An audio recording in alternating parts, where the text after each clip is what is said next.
Nah, kebetulan untuk dosen di kelas ini ada 3 Bapak-bapak seperti yang sudah diberi info sebelumnya. Ada Pak Taufik, ada Pak Bimo, dan kemudian ada saya, Pak. Nah, perkenalkan nama saya Steven ya, Pak. Saya merupakan dosen di FTMD ITB, tapi untuk bidang keahlian itu saya lebih masuk ke dalam kelompok keilmuan ilmu dan teknik material. Nah, untuk apabila Bapak-bapak punya masalah atau misal ada sesuatu yang perlu menghubungi saya, itu boleh menghubungi lewat email ya Bapak-bapak. Tapi kalau misalkan ternyata ada sesuatu urgensi, itu boleh lewat HP dan nanti bisa mengontak kepada asisten saya di kelas ini itu ada namanya Josephine Estefani Rizcila. Nah, silakan Jo dibuka kameranya untuk diperlihatkan apa muka dan ini.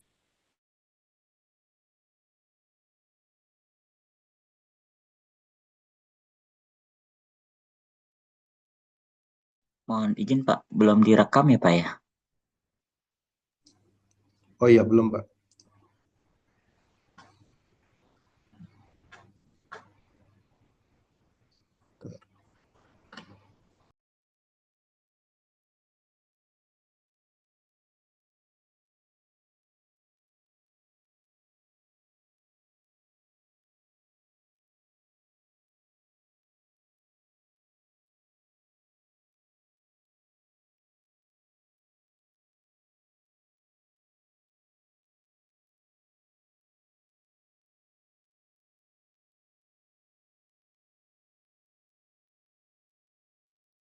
Oke, suara saya apa terdengar ke Bapak-bapak semua?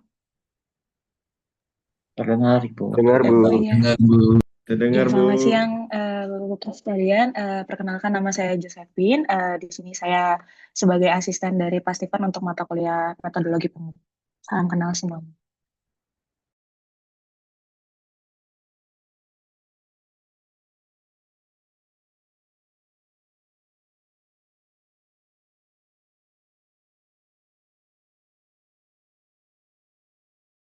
Recording in progress. Oke.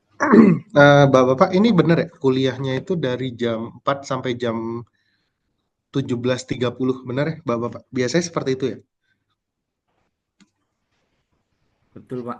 Betul, Ya, Pak. betul Pak. Oke, karena kan 3 SKS biasanya meetingnya 3 jam ya Pak. Berarti kelasnya memang dari awal sampai sekarang 2 jam ya Pak ya? Betul Pak, 2 jam. Oke.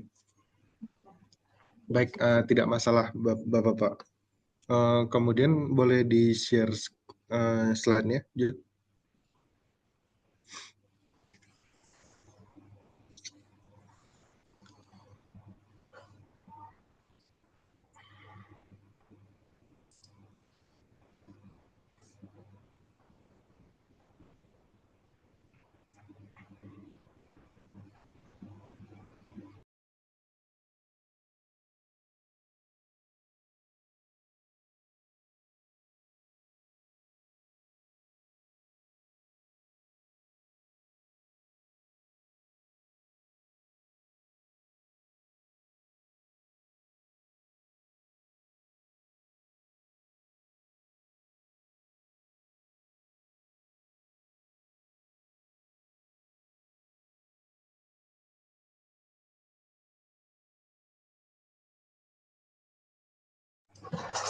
Oke, sambil menunggu PPT-nya ya Bapak-bapak.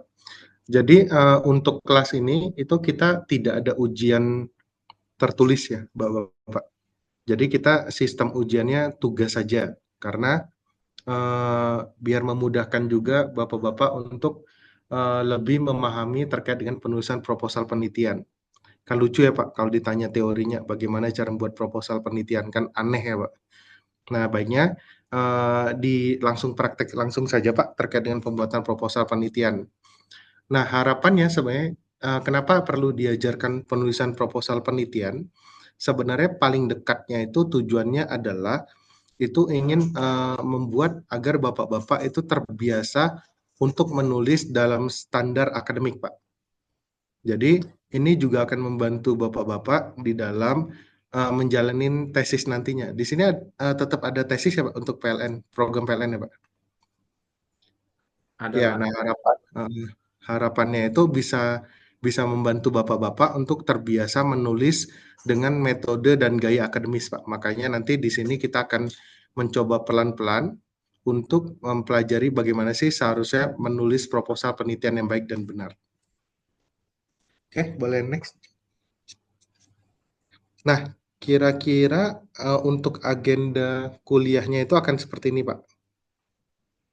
Boleh di.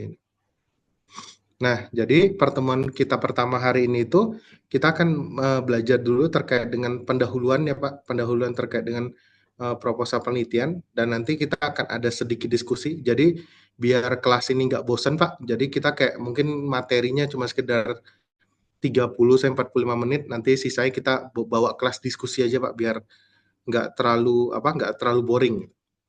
Nah, tapi nanti di setiap minggunya itu kita akan punya tugas Bapak. Dan nanti gongnya itu adalah di pengumpulan UAS. Nah, nanti pengumpulan UAS itu bentuknya seperti apa? Nanti saya akan minta Bapak-bapak untuk secara berkelompok itu membuat sebuah proposal penelitian. Nah, itu boleh apabila diinginkan proposal penelitiannya itu merupakan salah satu dari mungkin bagi yang sudah mulai ingin, ya saya ingin tesis tentang ini itu. Nah, itu boleh mulai dibuat proposal penelitiannya atau biar adil ya semuanya menggunakan topik-topik yang di luar bidang topik risetnya. Kira-kira seperti itu Bapak-bapak. Nah, jadi pada tanggal 26 Desember itu hari ini nanti saya akan mensosialisasikan untuk tugas kelompok 1. Tugas kelompok 1 itu apa? Tugas kelompok 1 itu saya akan meminta Bapak-bapak untuk membuat presentasi terkait dengan proposal penelitian. Nah, nanti Bapak-bapak akan mempresentasikan proposal penelitian itu pada tanggal 17 Desember. Dan sembari jalan, nanti di tanggal 9 Januari, walaupun nanti ini kita bisa diskusikan bersama ya Bapak-bapak, apakah ini terlalu dekat liburan atau tidak gitu. Nanti, tapi ujungnya itu adalah pengumpulan proposal penelitian yang akan Bapak-bapak buat, kira-kira seperti itu. Ini kalau ada yang mau bertanya langsung saja Pak ya, nggak usah malu-malu, langsung dipotong saja nggak apa-apa. Oke, next Ju. Nah, ya, bagaimana Pak? Pak? Kalau sesuai schedule tadi kan untuk presentasi awal itu di tanggal 17 Desember ya. Itu berarti ketika kelas offline ya Pak? Oh, pada saat itu offline ya Pak? Saya kebetulan belum dapat jadwalnya. Nah, itu boleh Pak, kalau emang itu. Jadi kan kalau di tanggal itu 16 sampai 21 itu kan UAS ya Pak ya. Nanti ini ketika offline gitu Pak. Iya, boleh. Tapi nanti kita cari waktu di mana Bapak-bapak nggak ada mepet ujian aja. Nanti kita cari waktu kosongnya saja Pak, kira-kira seperti itu.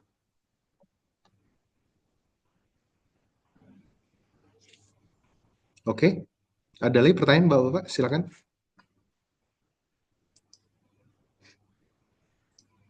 Berarti aman ya Pak? Tanggal 9 Desember keberatan nggak Pak kalau ngumpulin tugas? Ngumpulin UAS akhir. Ada yang keberatan Bapak-bapak?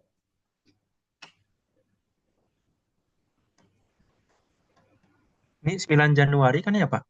Iya, 9 Januari maksudnya. Iya.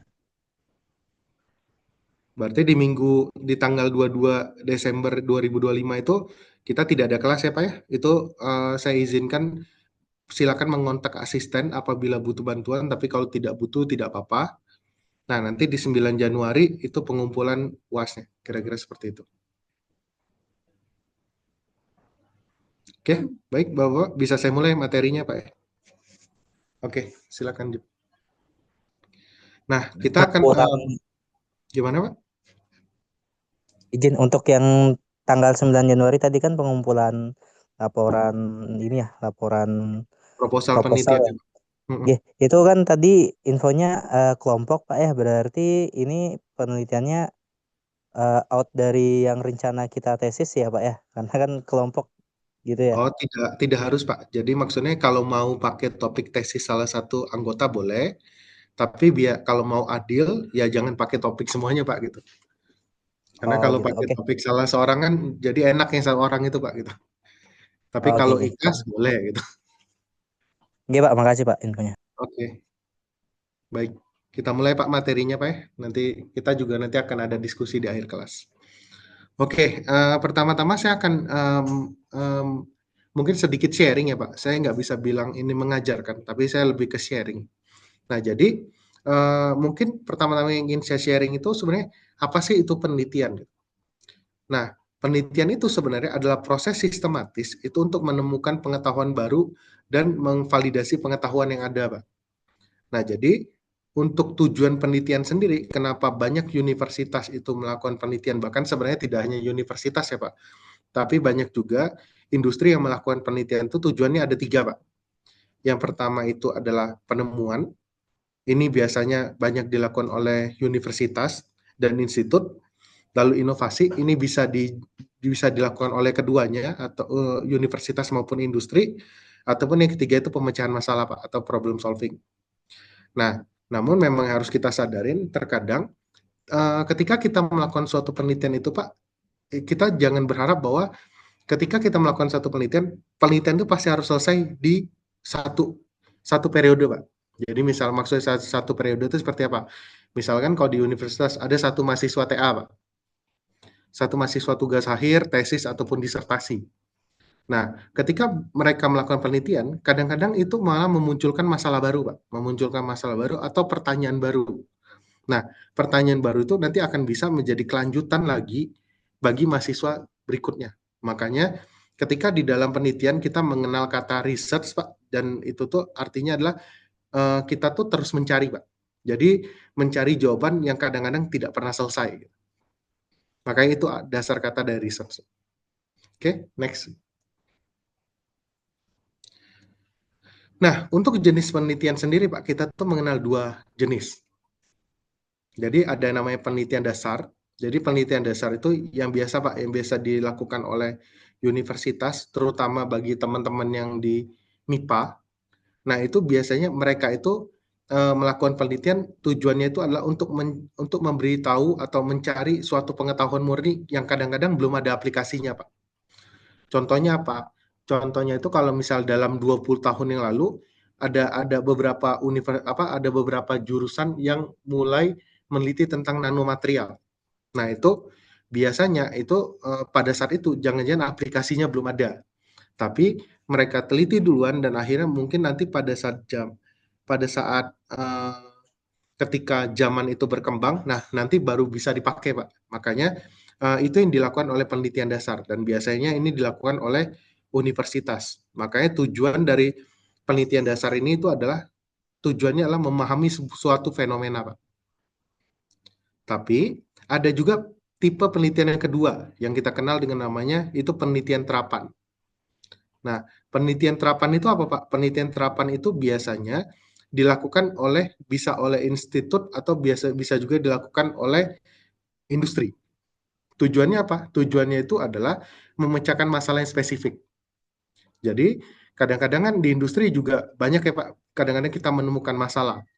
Nah, tapi kadang-kadang pemecahan masalah itu baik di industri maupun institusi, kadang-kadang itu tidak dilakukan secara sistematis. Nah, ketika itu tidak dilakukan secara sistematis, nah permasalahan itu akan terus berulang dan juga tidak pernah selesai, Pak. Makanya ada caranya itu untuk membuat suatu mekanisme penelitian terapan sehingga itu bisa menjawab masalah-masalah yang mungkin Bapak-bapak temukan di industri ataupun bagi yang universitas mungkin nanti di universitas. Makanya tujuan dari penelitian terapan itu Pak, itu lebih ke arah menyelesaikan masalah. Jadi bukan lagi menemukan atau memahami suatu fenomena, tapi lebih ke arah menyelesaikan masalah. Makanya outputnya apa? Biasanya itu outputnya adalah metode baru, teknologi baru, atau produk baru. Seperti itu Pak. Jadi ini bedanya antara penelitian dasar dan penelitian terapan ya Pak. Bisa dimengerti ya Pak ya? Oke, next. Nah, kemudian kalau kita lanjut, apa sih fungsi proposal penelitian? Nah, untuk proposal penelitian sendiri sebenarnya itu untuk baik dunia akademik maupun dunia profesional atau industri itu memiliki fungsi yang berbeda, Pak. Kalau misalkan di dalam dunia akademik, itu biasanya kalau untuk para dosen, itu biasanya dipakai untuk, pertama, mereka biasa mengajukan hibah penelitian. Nah, ini yang biasa dilakukan oleh dosen-dosen untuk mengajukan kepada universitas ataupun mengajukan kepada kementerian untuk mengajukan dana hibah penelitian. Tujuannya tadi biasanya bisa ke penelitian dasar ataupun terapan. Dan yang kedua adalah menceritakan ide penelitiannya itu kepada pemberi dana, Pak. Nah, tetapi untuk dunia industri ataupun dunia profesional itu tujuannya berbeda. Jadi, kalau untuk dunia profesional industri itu tujuannya adalah pertama itu penyampaian solusi kepada perusahaan. Jadi di dalam dokumen proposal penelitian itu intinya itu adalah penyampaian solusinya. Lalu yang kedua ini yang paling penting, Pak, itu biasanya untuk menjadi alat komunikasi antara tim teknis dan manajemen. Makanya kadang-kadang proposal penelitian ini jadi suatu hal yang penting, baik di dunia akademik maupun dunia industri. Oke, next. Nah, kemudian apa saja sih poin-poin penting yang harus ada, Pak, di dalam proposal penelitian? Maka ini mulai kita masuk, Pak, apa saja yang harus ada di dalam proposal penelitian? Boleh next. Nah, setidaknya, Pak, ada 3 hal yang harus kita ceritakan secara sistematis di dalam proposal penelitian yang harus ada. Nah, ketika tidak ada, biasanya proposal penelitian itu jadi tumpul, Pak. Makanya yang pertama itu adalah, yang paling penting itu adalah masalah apa yang ingin diselesaikan. Yang kedua itu adalah bagaimana cara menyelesaikannya. Yang ketiga itu adalah apa manfaatnya bagi organisasi. Bisa institusi ataupun industri, kira-kira gitu. Oke? Pertama-tama, Pak, kita masuk dulu kepada masalah apa yang ingin diselesaikan. Nah, masalah apa yang ingin diselesaikan? Nah, biasanya, Pak, ketika kita membuat suatu penelitian, biasanya itu kita akan mulai dari masalahnya, Pak. Nah, makanya biasanya kalau misalnya Bapak-bapak itu diminta untuk mengerjakan tesis, yang pertama kali dicari adalah masalah, Pak. Memang kita suka nyari masalah, Pak, kalau gitu ya berarti. Apalagi pihak kampus ya, Pak, itu suka nyari masalah sendiri sebenarnya. Nah, jadi di dalam sebelum kita membuat proposal penelitian itu, makanya harus dimengerti dulu apa yang ingin diselesaikan. Makanya biasanya cara pertama kita itu adalah melakukan suatu proses yang namanya identifikasi masalah, Pak. Nah, kemudian kita akan masuk ke dalam rumusan masalah, Pak. Jadi setelah tahu masalahnya apa, kita merumuskan lebih detail masalah itu tentang apa.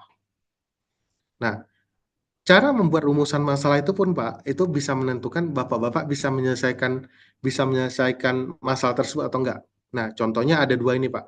Saya punya 2 contoh rumusan masalah. Jadi yang atas itu adalah pertanyaan, apakah material seal ini dapat digunakan di suhu tinggi?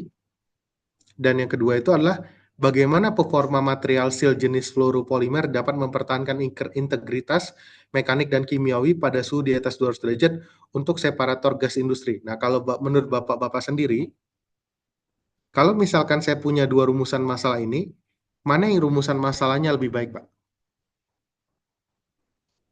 Ada yang bisa berpendapat, Pak? Yang mana lebih baik dan kenapa, Pak, kira-kira? Yang bawah, Pak. Yang nomor 2, Pak. Kenapa, Pak, yang bawah? Kenapa Bapak memilih yang bawah? Apa karena lebih panjang saja, Pak, tulisannya gitu? Karena lebih Ada spesifik, Pak. batasan masalah, Pak. Ada batasan masalahnya, Pak. Karena lebih apa, Pak? Mungkin Pak Eko dulu ya. Pak Eko gimana? Apa, Pak? Kenapa Ada pilih yang bawah? ada batasan masalahnya, Pak. Oke, ada batasan masalahnya. Bapak-bapak yang lain ada yang mau berpendapat, Pak? Lebih spesifik, Pak. Oke, lebih spesifik. Apalagi, Pak? Ada lagi yang punya pendapat?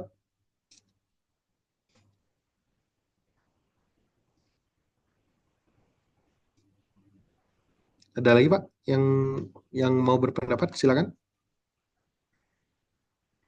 Pak, kayaknya pertanyaannya lebih kompleks karena dia menanyakan bagaimana. Kalau yang pertama itu cuma apakah, nanti jawabannya ya atau tidak gitu. Oh, jadi kalau misalnya bawah lebih kompleks ya, Pak Jamal ya. Oke, boleh next. Nah, sebenarnya secara jawaban Bapak tadi sebenarnya benar, Pak. Jadi alasan yang kenapa kedua itu lebih baik, karena pertama dia tuh lebih spesifik, Pak. Gitu. Karena kenapa? Misalkan nih, kalau misalnya anggap kita tinjau pertanyaan atas, Pak. Apakah material sel ini dapat digunakan di suhu tinggi? Maka kita akan punya pertanyaan lagi, Pak. di suhu berapa yang kita nilai tinggi, benar nggak Pak? Karena kan untuk setiap material ataupun setiap benda itu kan nanti dia akan punya definisi yang berbeda-beda kan Pak. Mungkin kalau untuk logam gitu, mungkin bagi logam ya 500 derajat itu masih ya sedang Pak, moderate. Tapi bagi plastik itu sudah kacau sekali itu Pak. Nah makanya kita pertama-tama itu harus spesifik. Nah yang kedua itu adalah berorientasi pada solusi. Jadi kalau solusi itu kan material, kan kata-katanya adalah material seal ini, tapi sebenarnya tidak mengeluarkan Pak. Jadi material apa yang ingin dipakai, jadi benda apa yang ingin dipakai. Nah itu biasanya belum mengerucut pada solusi Pak. Nah yang ketiga itu adalah dapat diukur. Karena kalau misalkan kita tidak membuat rumusan masalah secara detail, itu nanti metode apa itu bisa jadi nggak bisa diukur Pak. Nah ketika nggak bisa diukur, apa efeknya? Berarti tesis Bapak-Bapak nggak pernah selesai. Paham ya Pak? Jadi kalau misalkan Bapak-Bapak sudah membuat rumusan masalah atau tujuan penelitian yang tidak bisa selesai, nah itu berarti nanti dosen pembimbingnya akan bisa gini. Tapi pengertian saya ini tidak seperti ini gitu. Nah itu memunculkan ambiguitas kan Pak.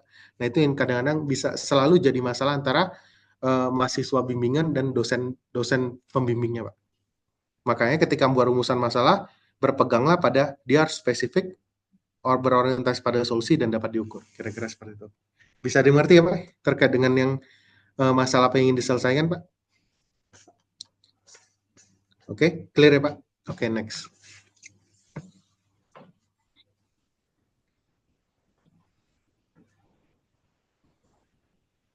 Nah, kemudian kita masuk ke dalam bagaimana cara menyelesaikannya Pak. Gitu. Nah, untuk bagaimana cara menyelesaikannya, balik kita harus mengerti dulu Pak, masalah kita tuh apa. Nanti setelah masalah kita bisa kita mengerti, baru kita membuat tujuan kan Pak? Berarti kan kalau misalkan tadi contohnya yang bagaimana performa tadi, berarti tujuannya apa Pak? Kalau yang kalimat tadi yang kedua, berarti kalau dijadikan tujuan bagaimana Pak? Lifetime material, Pak. Berarti kan kalimatnya tadi Pak ya, mengidentifikasi performa material apa, bla bla bla belakangnya Pak. Ya kan tujuannya akhirnya mengidentifikasiin Pak. Nah, lalu kemudian kita pilih Pak metodologi yang tepat dan kemudian baru merancang rencana kerja. Boleh next saja. Nah, mungkin ini saya masuknya ke sini biar lebih jelas Pak. Langsung itu Pak. Nah, untuk metodologi penelitian sendiri Pak, itu tuh ada macam-macam. Ada yang kualitatif, kuantitatif, dan campuran. Nah, teknik penelitiannya itu ada eksperimen lab, simulasi, survei, ada wawancara. Nah, kalau misalnya saya balikin lagi Pak ke masalah yang tadi. Bagaimana performa material ini ketika dipakai di suhu temperatur 200 derajat. Kalau menurut Bapak-Bapak, teknik penelitian apa, metode penelitian apa Pak yang cocok? Kualitatif, kuantitatif, atau campuran? Ada yang mau ini Pak berkomentar? Mana yang lebih cocok Pak? Kualitatif, kuantitatif, atau campuran Pak?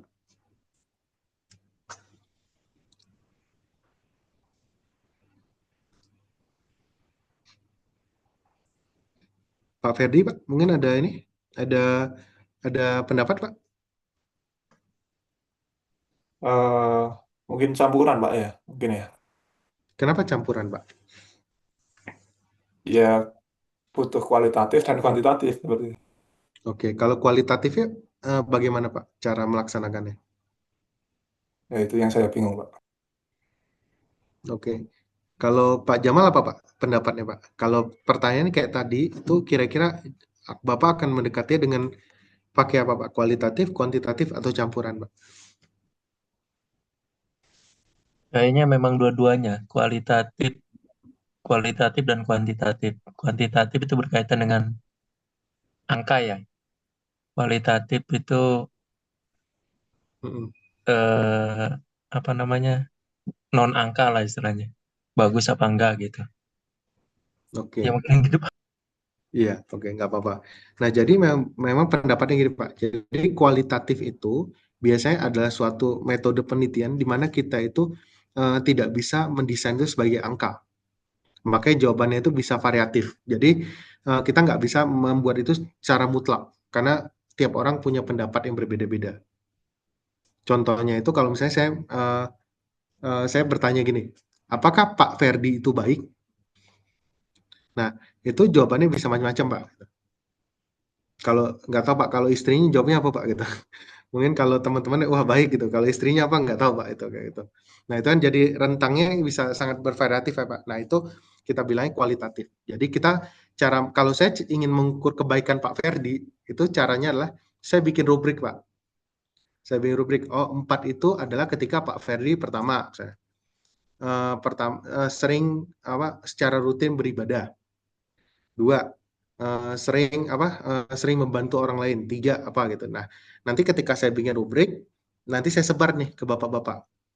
Saya minta bapak-bapak untuk mengisi pendapat bapak-bapak terkait Pak Ferdi bagaimana. Nanti dari sana saya bisa nilai, oh kebaikan Pak Ferdi itu 3 dari skala 4. Nah, itu kualitatif, Pak. Itu biasanya kualitatif yang dikuantitatifkan. Nah, tapi kalau misalnya kuantitatif, Pak, itu nggak bisa. Kuantitatif itu adalah gini, kita benar-benar menggunakan alat ukur dan angkanya pasti. Nah, untuk kasus yang tadi, kalau menurut saya, pendapat saya adalah itu harus kuantitatif, Pak. Kenapa? Karena kita kan ingin mengidentifikasi, makanya biasanya kita menggunakan suatu alat untuk melihat dia tahan atau tidak, Pak. Karena kualitatif, kita berarti yang kita lakukan apa? Kita cuma nanya ke vendor. Pak, kalau ini tahan nggak 200? Tapi kita nggak punya buktinya, Pak. Nah, makanya dalam beberapa hal, pendekatan kualitatif itu tidak sesuai, tapi dalam beberapa hal kualitatif itu bisa jadi salah, Pak. Makanya penentuan metode itu sangat penting. Nah, makanya setelah tahu metode penelitiannya apa, baru kita rumuskan teknik penelitiannya, Pak. Misalnya contohnya, kalau misalnya metode penelitiannya itu kuantitatif ya, biasanya pendekatannya itu adalah eksperimen lewat lab. Gitu. Bisa juga simulasi. Nah, tapi kalau misalnya pendekatan kualitatif itu yang biasa dilakukan oleh teman-teman dari sosial ya Pak. Makanya ada pendekatan, ada survei, ada wawancara. Nah, itu yang kita dekatkan dengan kualitatif. Makanya ketika kita ketika kita ingin menyelesaikan suatu masalah, Pak, ketika metode penelitiannya itu tidak pas, maka hasilnya akan salah. Bukan salah, tapi hasilnya itu tidak tepat. Gitu, Pak. Sampai sini ada yang mau ditanyakan dulu, Pak? Kira-kira terkait dengan bagaimana cara menyelesaikannya, Pak? Mau tanya Pak, kalau Iya. metode penelitian yang campuran tuh contohnya seperti apa Pak ya? Nah, campuran itu tuh bisa dideketin ini, Pak. Jadi misalkan kalau campuran itu biasanya untuk kasus yang lebih besar, Pak. Jadi misalkan ada suatu kasus di industri. Nah, pertama-tama yang karena suatu parameternya itu sangat besar, Pak, kita wawancara dulu, Pak. Kira-kira, wah kalau di industri dia efeknya karena apa ya? Nanti dibilang, oh kalau yang kami amatin tuh adalah dampak A, B, C, D. Nah, dari sana baru dibuat kuantitatifnya, Pak. Nah, itu dibilangnya sebagai campuran. Jadi ada peran kualitatifnya, tapi ada peran kuantitatifnya gitu. Kebayang nggak, Pak? Oh, oke, baik. Terima kasih Pak Stephen. Clear ya, Izin Pak? bertanya Pak Stephen. Boleh, Ini silakan, Pak. kalau misalnya kasusnya gini, kita membuat alat atau membuat alat lah misalnya atau metode tertentu yang inovasi tertentu ya, kan ada angka-angkanya dan lain sebagainya. Kemudian kita tanya survei gitu dari pihak-pihak dengan alat ini bagaimana dampaknya, apakah bagus atau tidak, apakah itu termasuk campuran juga atau tidak ya? Karena kalau misalnya inovasi-inovasi gitu kan kadang diukur dengan angka juga ya, Pak ya. Iya. Nah, itu tergantung Pak, Bapak memandangnya sebagai satu keseluruhan atau tidak. Jadi kan ketika Bapak merancang membuat mesinnya kan pasti itu lebih ke kuantitatif ya Pak, semuanya kan terkuantitatif harusnya Pak ya. Baru nanti teknisi bisa buat kan Pak gitu. Nah, tapi ketika mengukur dampaknya itu bisa kualitatif Pak, atau bisa campuran gitu. Karena kan kadang-kadang ada beberapa hal yang kita tidak bisa define kan Pak. Misalkan kayak kalau misalkan contohnya gini, baju Pak, kehalusan kain. Kan itu kan kalau setiap orang beda-beda ya Pak ini ya gitu. Nah, makanya beberapa standar di tekstil itu ada beberapa hal yang sifatnya itu sosial, jadi kualitatif. Makanya kalau misalnya eh, untuk baju tekstil itu banyak sekali Pak, ada beberapa hal yang kualitatif sifatnya atau campuran. Bisa dimengerti ya Pak Rizal? Oke, Pak. Iya, ngerti. Oke. Ada lagi Bapak-bapak silakan. Pak, mau tanya Pak, kalau Ya. kualitatif ini, kalau kita melakukan metode penelitian berdasarkan kualitatif ini nanti justifikasinya bagaimana Pak ya? Karena kan dia tidak ada kuantifikasinya ya. Nggak ada Pak. Jadi yang hasil analisisnya itu berupa narasi Pak semuanya. Jadi Pak Eko kalau misalnya kualitatif, Pak Eko itu harus merata-ratakan atau membaca seluruh hasil survei atau wawancara. Nah itu nanti yang Pak Eko simpulkan. Jadi dari pendapat orang tuh kemungkinan sebagian besar tuh seperti apa gitu Pak Eko. Oke, berarti hanya justifikasi berdasarkan narasi Ya. saja Pak ya? Iya, lebih ke narasi kalau ini biasanya. Oke, baik Pak. Oke, atau misalkan kalaupun grafik biasanya itu Pak yang dalam bentuk responden. Cuman kan trennya nggak bisa ada kalau responden kadang-kadang itu. Baik ya, bisa saya lanjut ya Pak? Masih ada pertanyaan nggak Pak?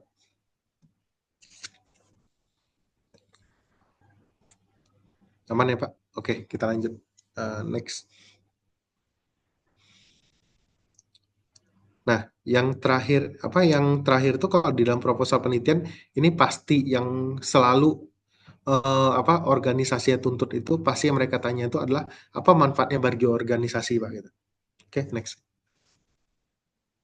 Nah, pasti gini Pak, kalau misalnya kita membuat suatu penelitian, pastikan tujuannya itu adalah kita tuh ingin menghadirkan solusi, gitu ya Pak? Benar ya Pak? Pasti ingin menghasilkan suatu solusi dari suatu masalah.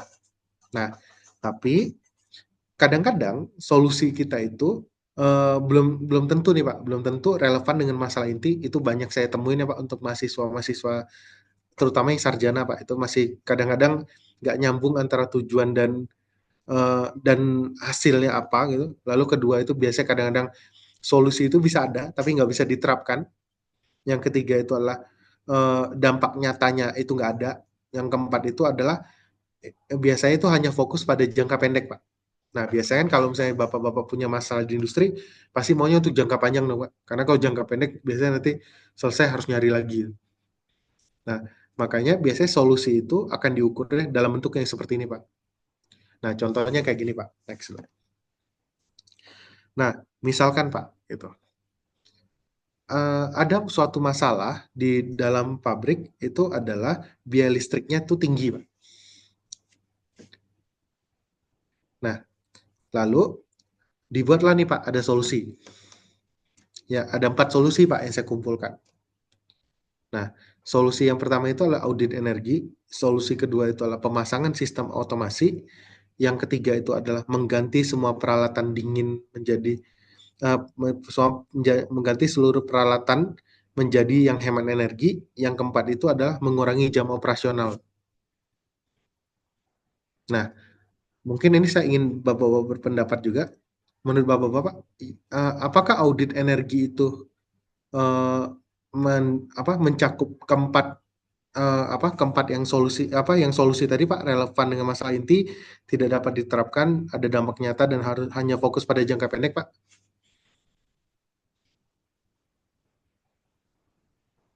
Kalau masalahnya itu adalah biaya listrik yang tinggi di pabrik, Pak.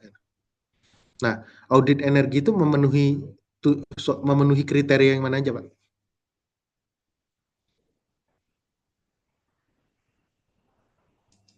Gimana, Pak? Pak Christian, menurut Bapak gimana, Pak? Ya, Pak. Audit energi ini maksudnya itu hasilnya berupa data aja atau bagaimana, Pak? Data, kan kalau audit pasti data, Pak. Jadi Data aja, Pak, ya? data penggunaan energi. Ya. Jadi yang pertama tidak dapat solusi langsung, Pak. Jadi tidak dapat diterapkan. Kemudian hanya fokus jangka pendek mungkin, Pak. Karena belum ada hasilnya, Pak, ya. Jadi cuma data aja. Relevan nggak, Pak, dengan masalah intinya, Pak? Relevan, Pak, sebagai inputan mungkin, Pak. Ya, masih relevan ya, Pak. Ini menurut dampak nyata nggak, Pak? Dampaknya nyata nggak? Iya, Pak. Dan Dampaknya ya Nyata nggak? untuk dampaknya kayaknya nyata sih Pak. Soalnya sebagai inputan data untuk mencari hasil Pak ya, untuk ke hasilnya begitu Pak. Untuk solusinya Pak. Ya, ini masih setengah ya Pak ya, karena dampak nyata itu harusnya udah sampai turun ya Pak gitu ya. Iya Pak, betul Pak. Bisa nurunin gitu. Oke. Oke, kalau gitu, kalau saya lanjut ke Pak Rizal nih Pak. Kalau pemasangan sistem otomasi itu bagaimana pendapat Bapak terkait dengan 4 kriteria solusi Pak? Masuk yang mana aja Pak? Pak Rizal silakan Pak. Kalau dampak nyata masuk Pak. Kalau dampak nyata ada Ya, karena dia sistem otomasi kan berarti ketika tidak perlu digunakan akan mati seperti itu. ya. Saya pikir juga relevan Pak supaya biaya listrik turun, terus diterapkan bisa Pak. Nah, cuman untuk jangka pendek ini saya agak ragu ya. Mungkin bisa jadi ini bukan jangka panjang mungkin Pak ya. Saya agak ragu di situ saja sih Pak. Nah, itu Ya, Pak. karena kita masih bingung ya Pak, ini termasuk jangka pendek atau panjang kan gitu. Tapi oke, bisa ini Pak ya, bisa diklasifikasikan seperti itu Pak ya. Oke, mungkin berikutnya saya minta Pak Jamal Pak, kalau misalnya untuk solusinya adalah mengganti semua peralatan menjadi hemat energi, masuk ke dalam kriteria mana saja Pak?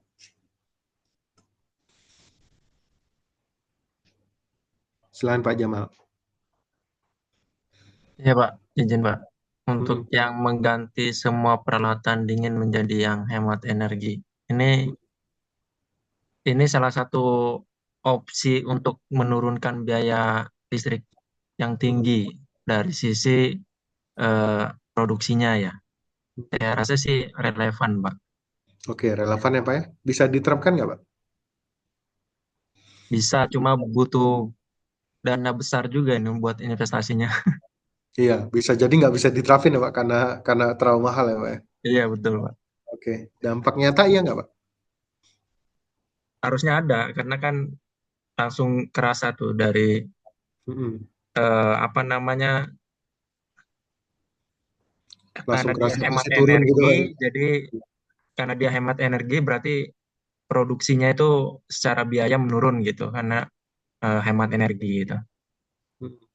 Kalau fokus jangka pendek ya nggak Pak? Atau dia jangka panjang ini Pak? Kayaknya lebih ke jangka panjang ya harapannya. Karena kan semuanya langsung diganti ya Pak. Berarti harapannya jangka panjang gitu ya Pak ya. Betul, Pak. Oke, oke. Makasih Pak Jamal.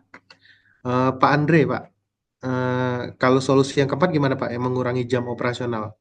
Pendapat Pak Andre bisa memenuhi 4 ini nggak Pak?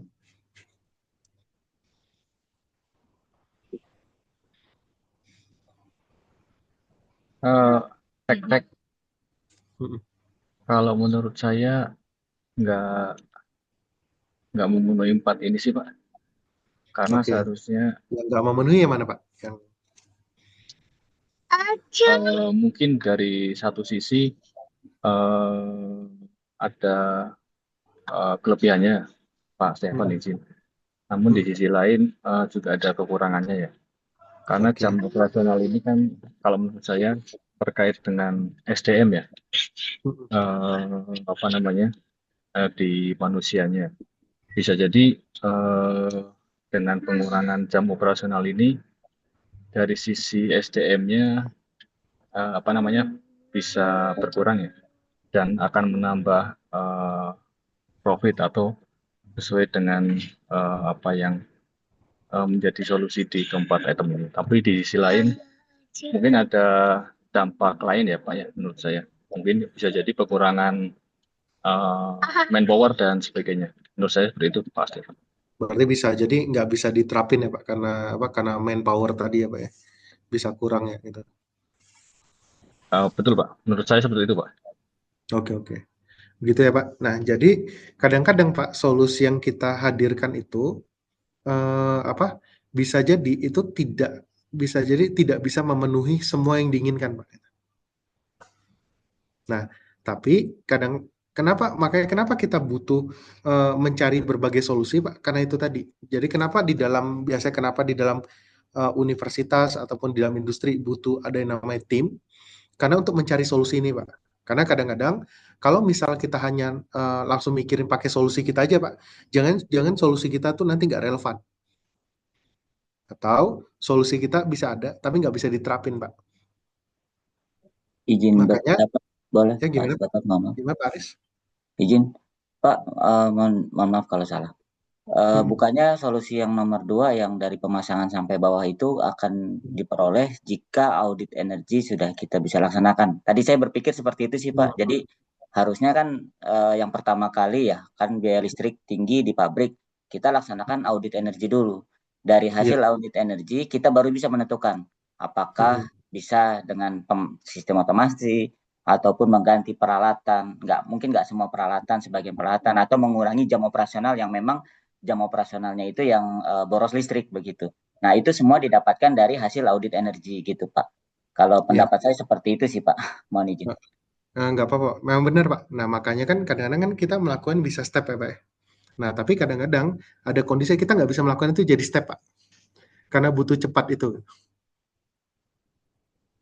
Nah, makanya dari sini, Pak, makanya itulah yang harus dirumuskan, Pak. Makanya ketika kita merumuskan penelitian itu, Pak, makanya boleh Pak yang kayak tadi, itu ide yang bagus, jadi kita audit energi dulu, baru rancangan kerjanya seperti apa.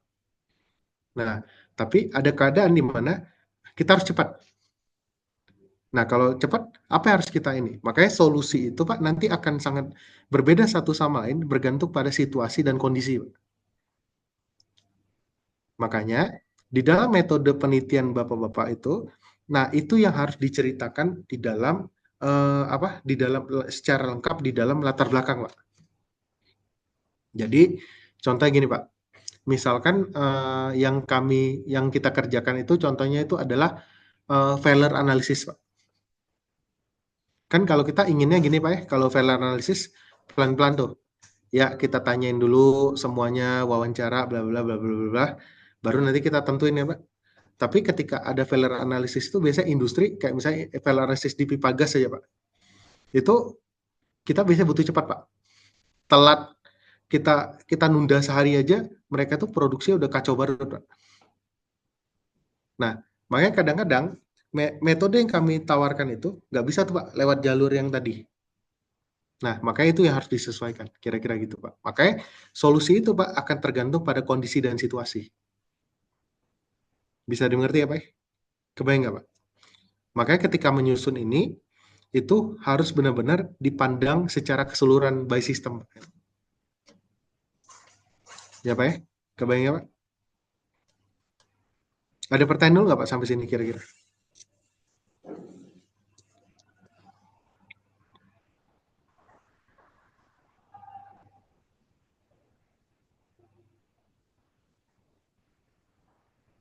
Izin bertanya, Pak. Ya, boleh silakan Pak. Pak, berarti yang 4 di kolom kiri ini itu yang jadi fokusnya Pak ya untuk pemecahan masalah itu Pak ya. Poin-poinnya adalah itu gitu Pak. Iya, kalau semakin banyak yang bisa dicontreng atau dipenuhi, itu berarti solusinya paling bagus Pak. Gitu. Dengan kondisi tertentu ya Pak ya. Makanya kondisi akan selalu beda-beda ya.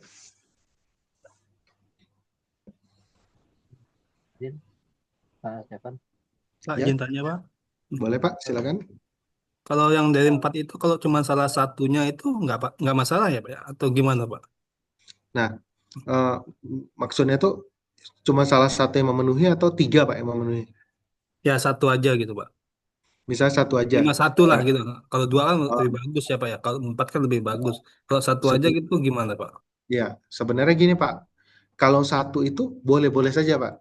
Cuman kita kan bisa bilang bahwa solusinya sebenarnya nggak oke. Gitu. Pasti kalau misalnya ini, pasti orang akan bilang, coba cari yang lebih oke. Kan gitu Pak, gitu. Benar kan Pak Winston ya Pak? Ya Pak, pasti kalau lebih dari satu kan pasti lebih bagus gitu. Tapi kan problemnya kan mendapatkan kan lebih panjang ya, lebih ya persoalan lebih banyak lah gitu maksudnya. Iya, dalam kasus tertentu emang kadang-kadang ya kalau solusinya cuma hanya memenuhi satu, ya jalan Pak, gimana? Ini tuh bukan panduan ini Pak ya, panduan kaku fix harus seperti ini, tapi kalau hanya bisa memenuhi satu, ya apa boleh buat. Tapi yang nggak boleh mungkin ini Pak, yang tidak relevan. Kan kalau misalnya udah nggak relevan, udah nggak nyambung tuh Pak berarti. Itu kan harus relevan berarti Pak.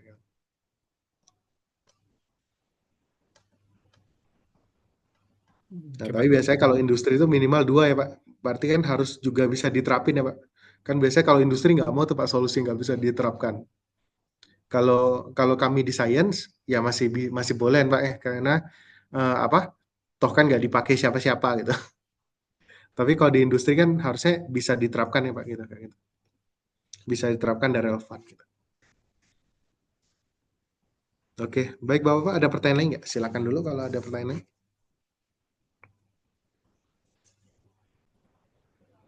Aman ya Pak? Saya teruskan ya Pak, berarti ya.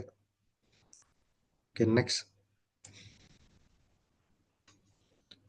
Nah, ini yang hati-hati ya Pak ya. Jadi saya tuh selalu diingatkan oleh dosen senior saya itu harus hati-hati bahwa solusi yang saya pikirkan itu adalah solusi yang terbaik. Itu yang kita sering terjebak Pak. Jadi kita tuh selalu berpikir bahwa solusi yang kita keluarkan itu adalah solusi yang terbaik. Nah, padahal kadang-kadang kita masih perlu diskusi, nyari sumber-sumber lain, itu yang nanti akan lebih memperluas kita itu mencari solusi, Pak. Oke, Pak ya? Oke, kita next lagi, Pak. Nah, oleh karena itu, biasanya kalau misalnya ada tips itu sebelum membuat proposal, itu apa saja, Pak? Jadi pertama-tama itu adalah kita harus paham dulu, Pak, masalahnya apa dan solusi yang ingin ditawarkan itu apa. Nah, yang kedua itu adalah lakukan studi literatur yang baik dan benar. Nah, studi literatur yang baik dan benar itu apa, Pak? Nah, biasanya kalau misalnya dalam dunia akademisi itu, biasanya studi yang kami lakukan itu adalah dengan cara studi paper, Pak. Makanya kan di pertemuan sebelum ini kan ada dengan Pak Bimo ya. Pak Bimo ngajar statistik, benar ya, Pak? Lebih ke statistika ya, Pak. Nah, tujuannya apa, Pak? Diajarkan statistika agar bisa mendapatkan pandangan yang baik bagaimana cara membaca atau mengumpulkan data dari berbagai studi ilmiah sehingga Bapak-bapak itu bisa kebayang, oh ya, kalau ini trennya tuh sebenarnya ini. Karena kan ketika Bapak-bapak baca berbagai publikasi ilmiah, kadang-kadang parameternya itu beda-beda, tapi bagaimana saya harus menyimpulkan itu. Nah, itu Pak Bimo membantu Bapak-bapak mengajarkan untuk membaca data itu, Pak, sebenarnya. Nah, dengan ada studi literatur yang baik, nanti skop pekerjaan Bapak-bapak itu jadi lebih kecil. Karena solusinya itu akan lebih tajam dan juga opsinya itu akan jadi lebih sedikit, Pak. Jadi Bapak-bapak nggak usah misalnya untuk mencari misalnya ada masalah yang biasanya itu satu masalah ini bisa mengakibatkan kita punya 1000 jalan keluar yang harus dites satu-satu. Nah, dengan studi literatur yang baik itu mungkin jadi 10, Pak. Jadi 10 saja harus dikerjain untuk membuktikan mana yang terbaik gitu. Nah, yang terakhir itu adalah itu kita harus mendesain metode penelitian yang jelas dan lengkap. Seperti tadi, Pak ya, ditentuin metodenya apa? Wawancara kah atau kita harus eksperimen lab? Yang mana yang tepat? Karena kalau nggak tepat juga nanti data yang kita peroleh nggak benar, Pak. Gitu. Kira-kira seperti itu. Oke, Pak ya? Aman, Pak? Oke, kalau gitu saya lanjut lagi. Nah, makanya biasanya kalau di tahapan saya menyelesaikan penelitian, Pak, itu adalah ini. Jadi, pertama itu pasti saya lakukan dulu perumusan masalah. Saya lanjut kepada tinjauan pustaka, lalu saya lanjut lagi ke pembentukan hipotesis, saya buat desain penelitiannya, saya tulis proposal. Nah, sebenarnya kelas ini sampai di sini nih, Pak. Nah, tapi ketika nanti setelah itu harus dilakukan pengumpulan analisis data, ditarik kesimpulan, baru penyusunan laporan penelitian atau yang Bapak-bapak itu mungkin lakukan nanti adalah penyusunan tesis, Pak. Seperti itu. Oke, Pak. Ada pertanyaan dulu, Pak, sampai sini, Pak. Pak, mau tanya Pak, Ya, terkait silakan, dengan Pak. penelitian ini Pak. Ini kan kalau nggak salah kan harus ada kebaruannya Pak ya. Kalau misalnya kita membuat tesis atau segala macam ya Pak. Iya. Tapi kan kita kan misalkan kita udah melakukan studi literatur dan kita lihat bahwa tidak ada yang maksudnya yang sama persis dengan yang akan kita lakukan Pak. Tapi ternyata ada literatur lain yang tidak kita ketahui yang melakukan hal yang sama dengan kita. Itu nanti bagaimana Pak ya konsekuensinya Pak? Nah, biasanya kan kalau misalkan yang kita anggap benar itu Pak adalah ketika dia sudah mempublish yang kita kenal yang namanya jurnal, Pak. Nah, kalau misalkan berbarengan itu biasanya nanti masih diterima, tapi yang nggak bisa diterima itu kalau ternyata itu akan dijadikan paten, Pak.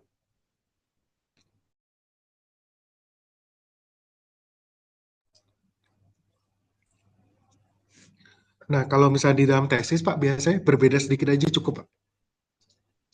Tidak perlu baru dari segala keseluruhan sistem. Andaikan pun Pak Eko mengerjakan suatu tesis, saya yakin pasti tidak sama 100% dengan orang yang mengerjakan di tempat lain gitu, Pak. Makanya tesisnya pasti bisa tetap digolkan.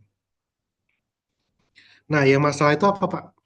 Yang masalah itu kalau ternyata hasil tesis Bapak ingin dijadikan paten. Nah, kalau ingin dijadikan paten, Pak, itu biasanya nanti kalau ada permasalahan seperti ini, itu akan di-trace dulu, Pak. Ya, di kita tuh ada namanya logbook. Nah, di logbook itu akan tercantum, Pak, siapa yang memulai pertama kali. Makanya biasanya kalau di paten itu akan lebih heboh kalau misalnya ternyata ada 2 orang yang melakukannya bersamaan. Tapi kalau tidak, ya tidak masalah, Pak. Oke, Pak.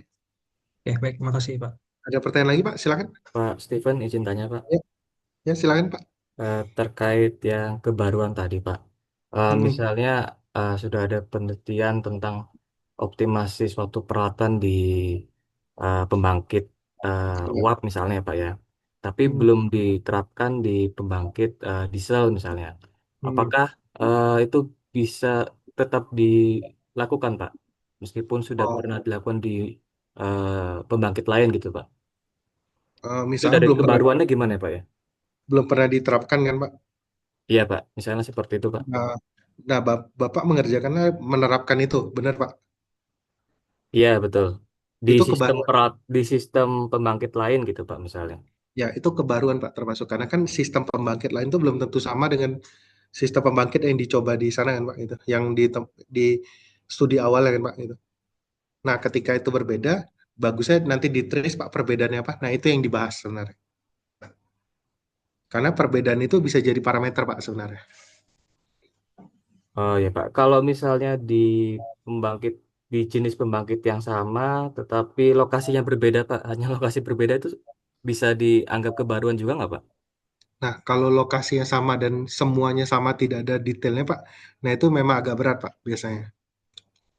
Kecuali ada sedikit pembeda, Pak, dan biasanya itu pasti ada bedanya, Pak. Tidak mungkin sama persis biasanya. Oke Pak, baik Pak, terima kasih Pak. Oke, baik. Ada lagi Bapak-Bapak, silakan Pak, kalau ada pertanyaan dulu. Izin Pak, mau tanya. Ya, Ya, silakan. ini Pak. Perihal ini keterkaitan antara nomor 1 dan nomor 3, Pak. Iya. Perumusan masalah dengan hipotesis. Kalau misalnya kita kan belajar untuk hipotesis H0 ini disetujui atau tidak, diterima atau tidak, kayak gitu kan ya Pak ya.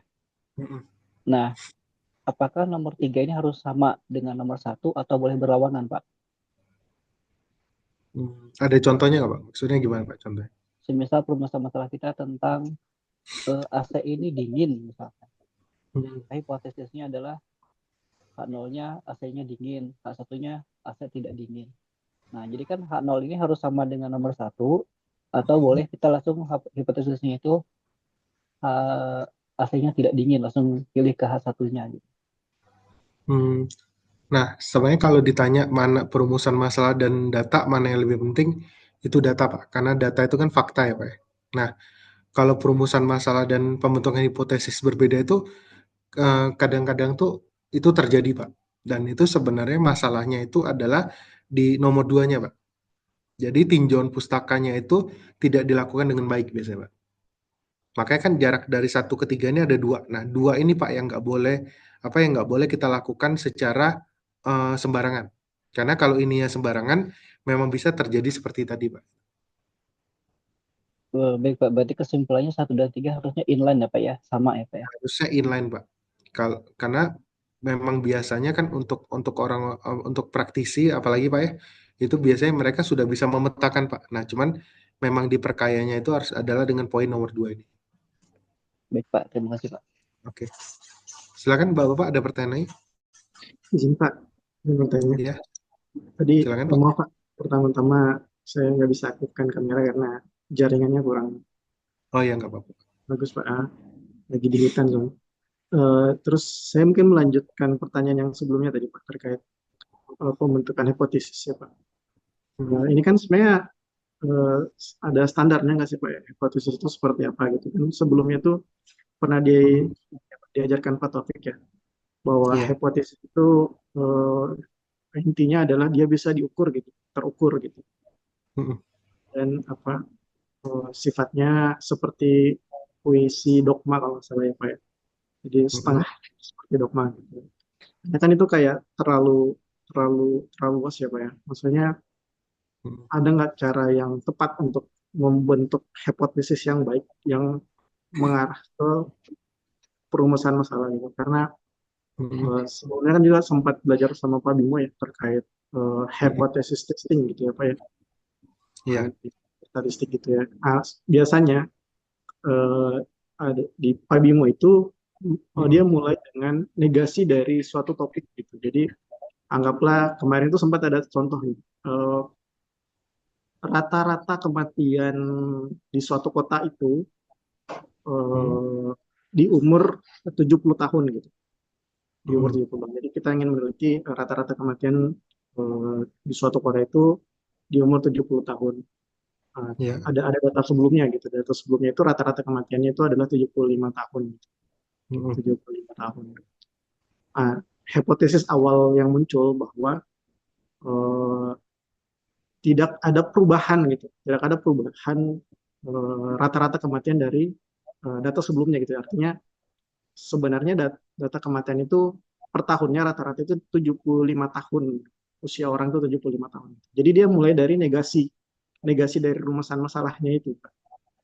Jadi dia menyatakan bahwa tidak negasi awal itu topik awal kita itu yang menyatakan bahwa kita ingin menguji apakah lifetime dari orang di satu kota A itu adalah 70 tahun. Dia ingin menolak itu.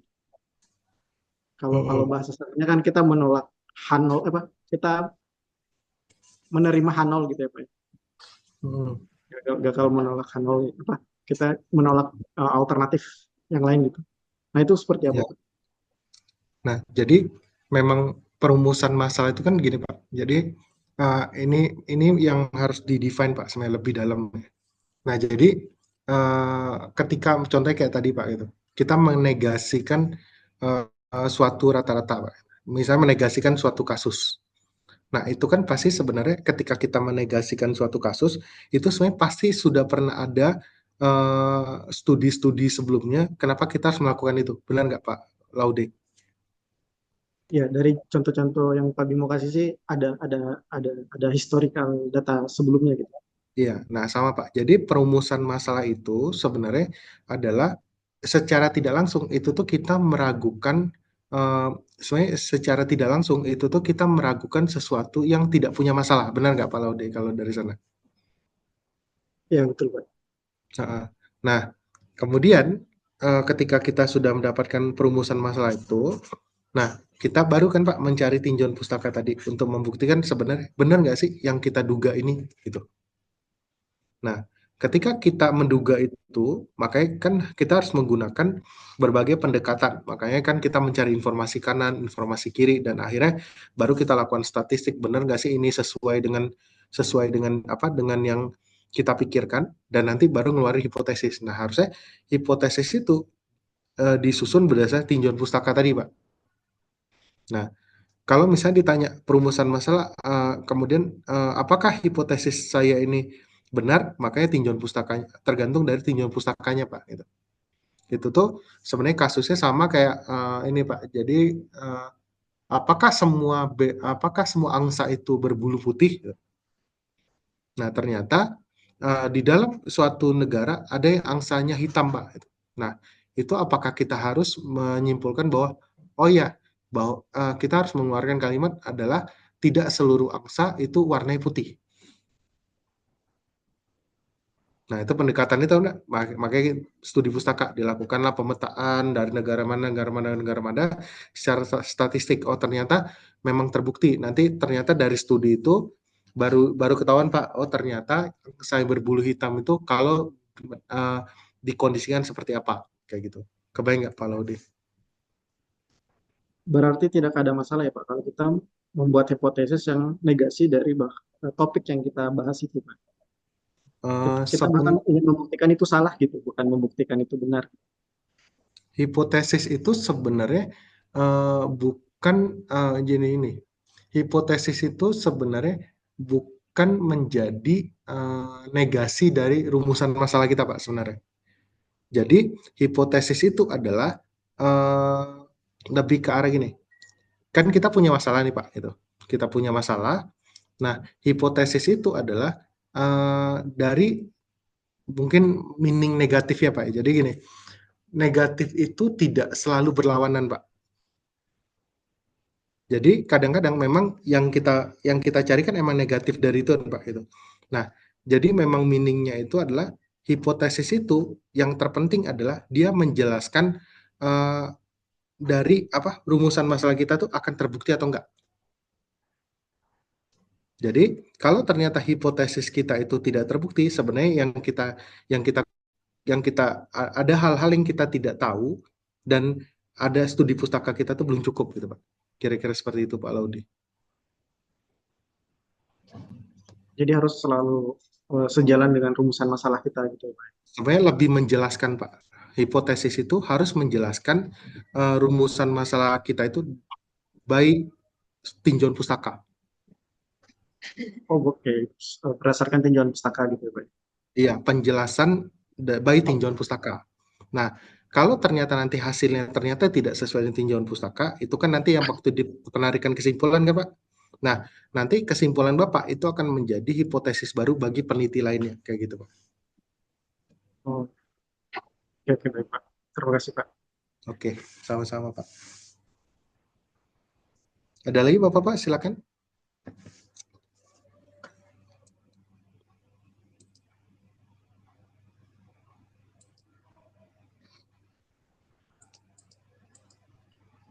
Tidak ada ya, Pak ya. Nah, mungkin kalau ini sebentar ya, Pak, saya ini.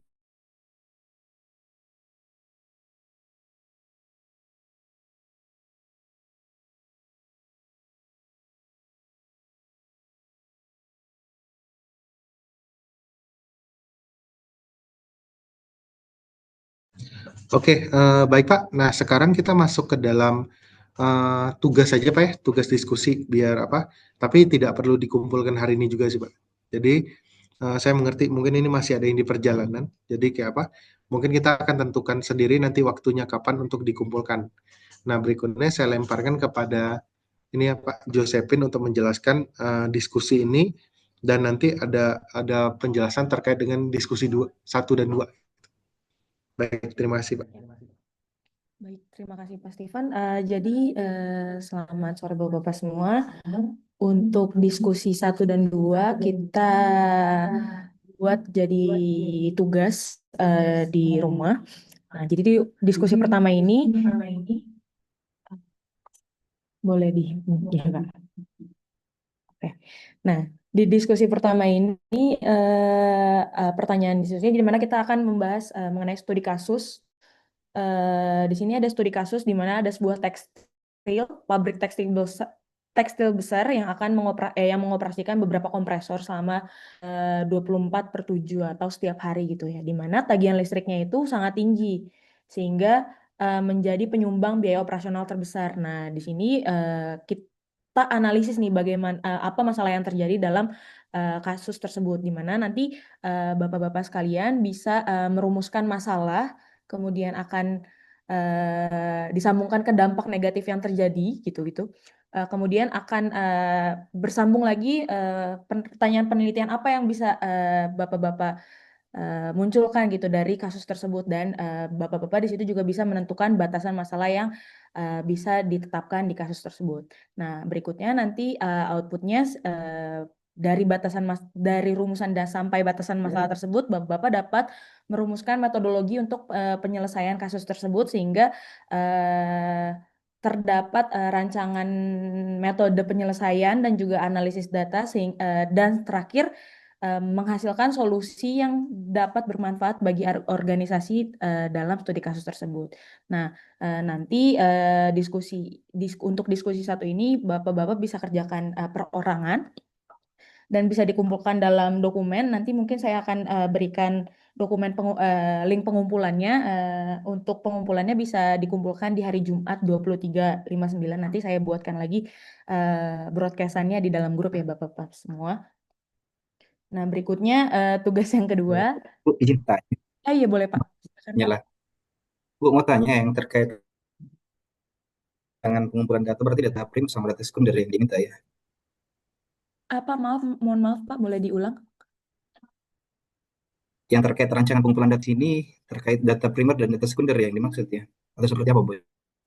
Hanya rancangan analisis data Pak, misalnya Bapak-Bapak membutuhkan data pengeluaran data tagihan data apa ya namanya energi listrik yang diperlukan untuk kompresor ini misalnya kayak gitu ya Pak. Itu rancangan data analisis seperti itu Pak, sehingga nanti misalnya energi yang dibutuhkan dalam Ini termasuk iya Pak, ini termasuk biaya ini ya? biaya apa Pak? Pemeliharaannya atau kalau lihat dari soalnya kan sih ya ada terjadi kebocoran udara. Tapi kalau Oh, biaya pemeliharaan dan lain-lain itu tidak bisa dimasukkan ke dalam data. balik lagi terserah bapak-bapak sekalian mau memasukkannya sampai situ juga nggak apa-apa. Tapi yang penting dalam membuat suatu proposal itu kan ada alur ceritanya ya Pak. Jadi dari perumusan masalah yang bapak-bapak rancang sampai manfaatnya itu ada korelasi atau jalan ceritanya gitu Pak. Jadi kalau misalnya bapak memasukkan tadi apa Pak biaya pemeliharaan ya berarti ada alasannya kenapa Bapak masukkan biaya pemeliharaan dan lain-lainnya gitu Pak. Jadi boleh aja masukkan data tersebut gitu Pak.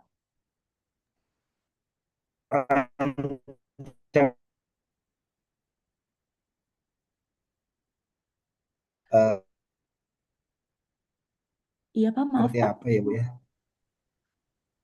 Boleh diulang Yang kembali terkait Pak. rancangan analisis data, Bu.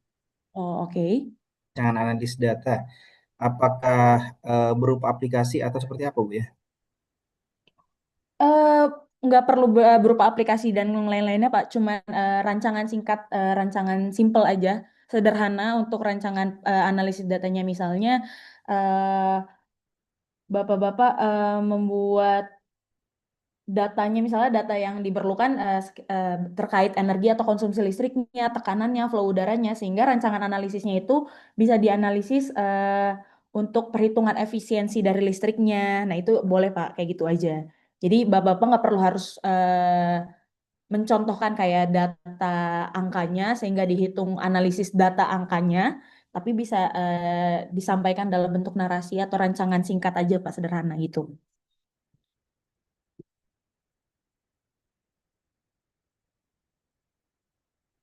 Ada lagi Pak yang mau ditanyakan untuk terkait diskusi yang pertama?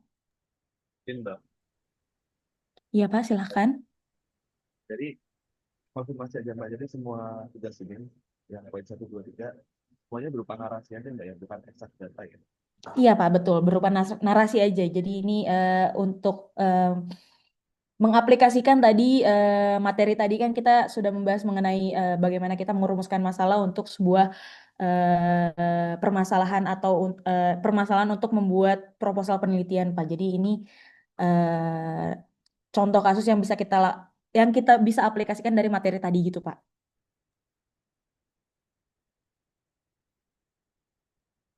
Siap. Ada lagi yang mau ditanyakan Bapak-Bapak sekalian?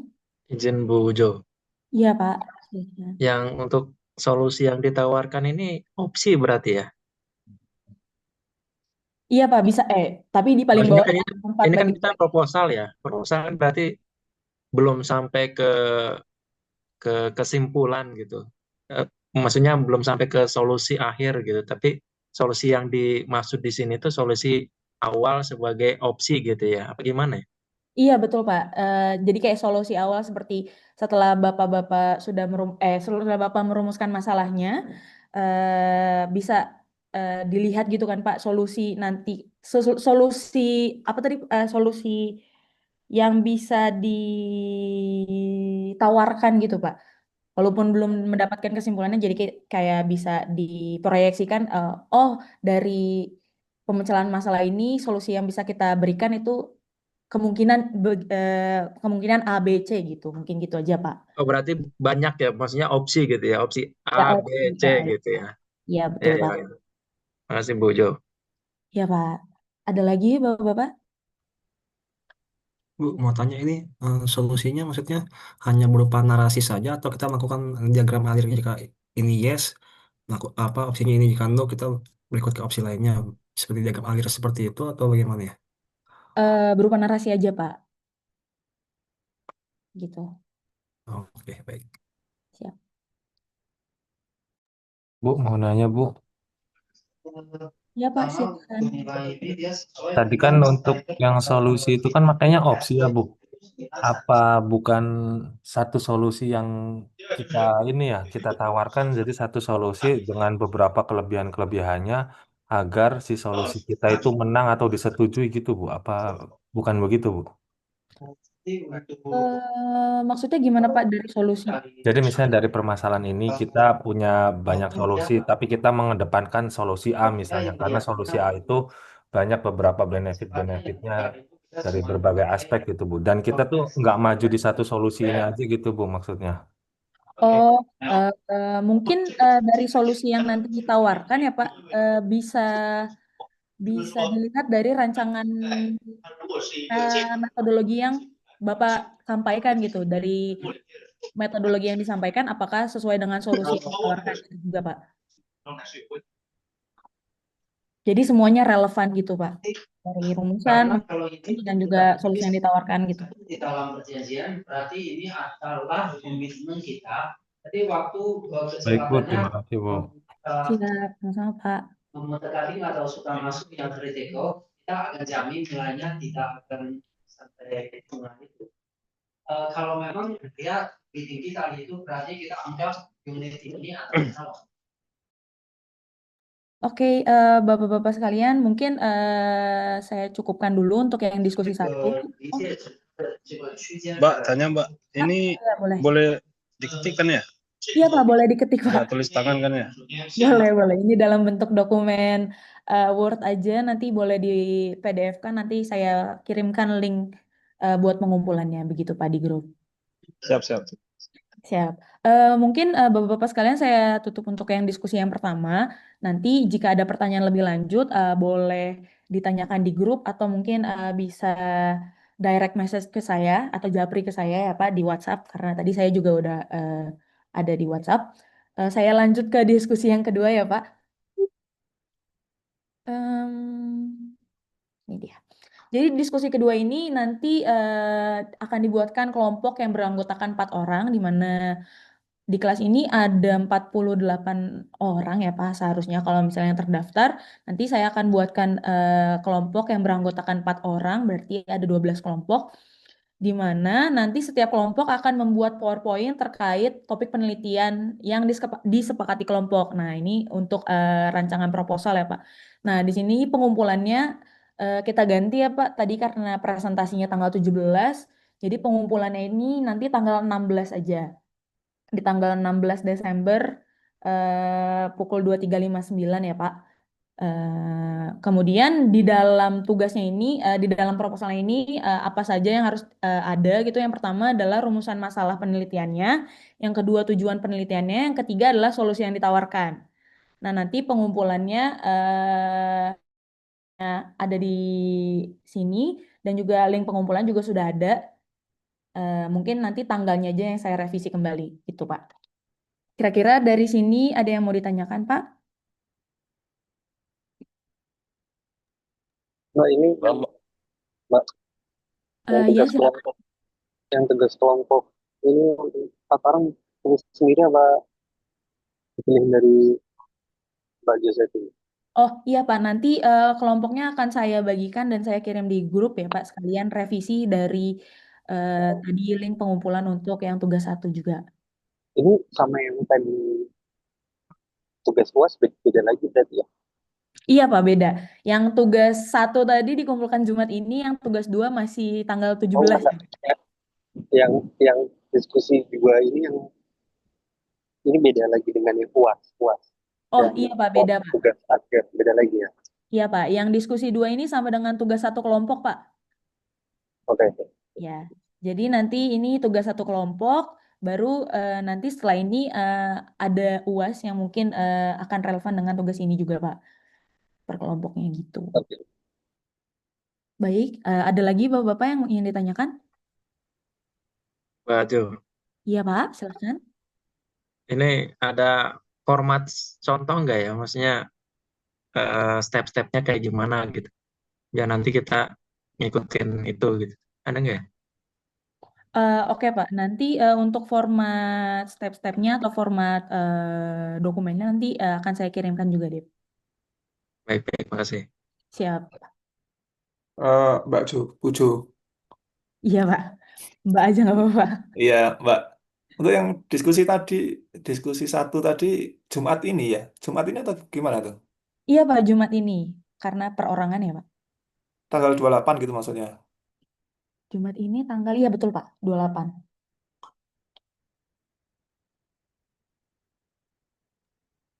Mungkin dispensasi sampai Senin gitu. Dispensasi sampai Senin. Ya, Iya, Mbak. dikerjain weekend banyak PR. Oh banyak PR ya Pak. Banyak tugas Mbak Jo. Betul, Mbak Jo ya. Oke Pak, Jadi boleh, Pak. Sabtu Minggu biar bisa dikerja itu Mbak Jo, izin. Oke boleh Pak, jadi mungkin nanti kita geser jadi hari Senin ya Pak, 2359, aman Pak, Bapak-Bapak semua? Aman. Aman. Makasih Bu. Alhamdulillah. Alhamdulillah. Alhamdulillah, banyak PR Bu. Banyak PR. Oke, tapi yang untuk yang tugas kelompoknya Pak, tanggal 17 aman ya Pak? Tanggal 16 maaf Pak, hari Selasanya. Aman Karena sekali 17 itu. kan presentasi. Aman. Aman sekali tuh. Aman. Ya. Kalau nggak salah ini kan menyesuaikan ya tadi kan. Soalnya kan Ya. nanti kita kan ada offline ya. Kalau nggak salah tadi terakhir itu menyesuaikan nanti waktunya gitu. Iya Paling Pak, berarti patokannya H-1 gitu ya. boleh Pak, nanti kita sesuaikan dengan jadwalnya atau mungkin di Jumat minggu sebelumnya berarti tanggal. Bentar Enggak ya. H-1 aja kali Bu. Oh enggak, H-1 aja. Bentar Pak, berarti itu di tanggal 16. Oh, mungkin di hari Minggu kali ya Pak, tanggal 14 kayak gitu gimana Pak? Kalau di H-1, kalau misalnya memang bisa kita apa namanya? Bisa kita tentukan nanti offline-nya seminggu sebelumnya, itu nggak apa-apa Pak. Tapi kalau misalnya kita juga baru bisa menentukan offline-nya mepet, nanti saya nggak bisa periksa Pak. Oh iya, kalau nggak salah itu tanggal 16-17 deh ya, yang kuliah offline itu. Jadi mungkin bisa kali tanggal 15 di hari Seninnya kali ya. Boleh Pak, berarti kalau kayak gitu boleh. Kalau misalnya memang emang offline-nya juga tanggal 16 dan 17, berarti kita bisa tetap sesuai rencana ya Pak, 17 berarti. Iya, bisa jadi. Presentasinya ya udah nanti kita pastikan, tapi pengumpulannya ya saat ini berarti masih tanggal 16 aja ya Bapak-Bapak. Aman Iya, berarti iya. Pak? Si aman lah ya. Oke. Ada lagi Bapak-Bapak yang ingin ditanyakan?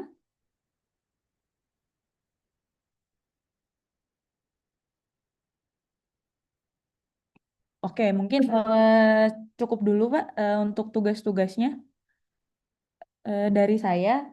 Dari diskusi 1 dan 2-nya, mungkin kalau misalnya ada pertanyaan lebih lanjut bisa ditanyakan di grup atau bisa dijapri ke saya saja. Untuk itu terima kasih. Nanti saya akan sampaikan kembali untuk link pengumpulan yang tugas pertama. Terima kasih Pak. Terima kasih Bu. Terima kasih Mbak Josephine. Oke. Baik Pak. Oke, kalau gitu pertemuan hari ini sampai di sini aja Pak ya, biar apa? Kayaknya udah mulai malam juga. Oke, baik kalau gitu Terima kasih Bapak-Bapak, kita ketemu lagi minggu depan. Terima kasih Pak. Terima kasih Pak. Terima kasih Pak Irfan. Terima kasih Pak Pak Rizky. Rizky. Kemudian temperatur air laut